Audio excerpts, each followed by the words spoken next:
firsts, and we're going to have a look at some of those. The first by-election of this parliament, and it's a win for Reform, a party that barely scratched the surface in the general election in this seat, now taking the seat by a majority of 6, the slimmest of margins. Let's go straight over here to look at what changed in order to give Reform that advantage. You can see the Reform vote going up 20 percentage points. Labour, really the biggest victim today. They're down 14%. The Conservatives down 8 as well.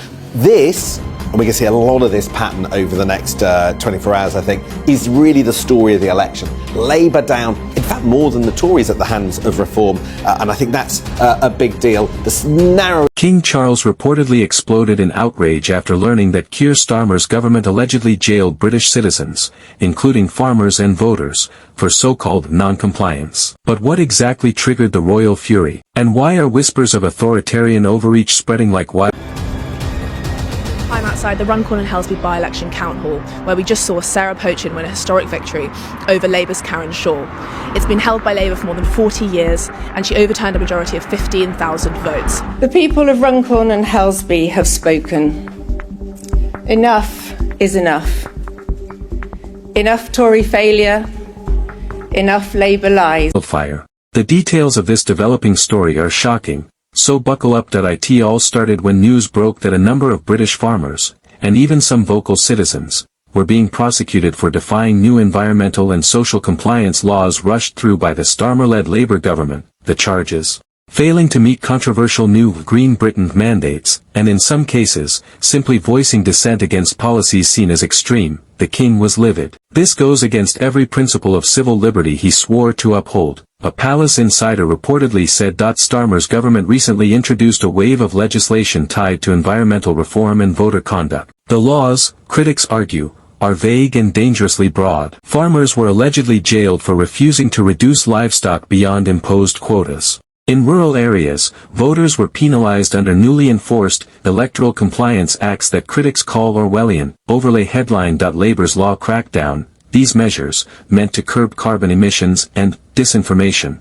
are being labelled by some as a direct attack on free speech and traditional livelihoods. Sources close to the palace say King Charles is fuming, not just as a monarch, but as someone who has long championed environmental causes himself. But even he reportedly sees Starmer's measures as democracy. It's not that the king is against green policy, but he never expected it to come at the cost of liberty or democracy. Though constitutionally barred from interfering, insiders say the king has begun discreetly meeting with senior advisors, and may even consider a rare public address if the situation escalates.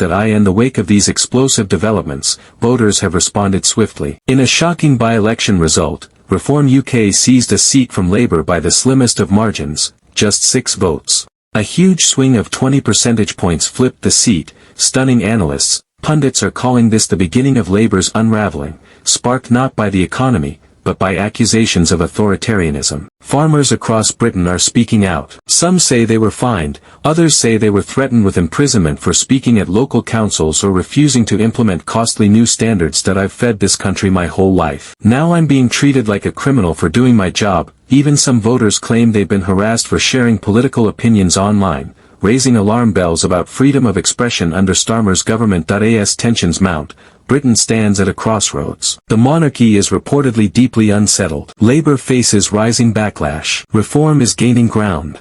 And the people? They're demanding answers.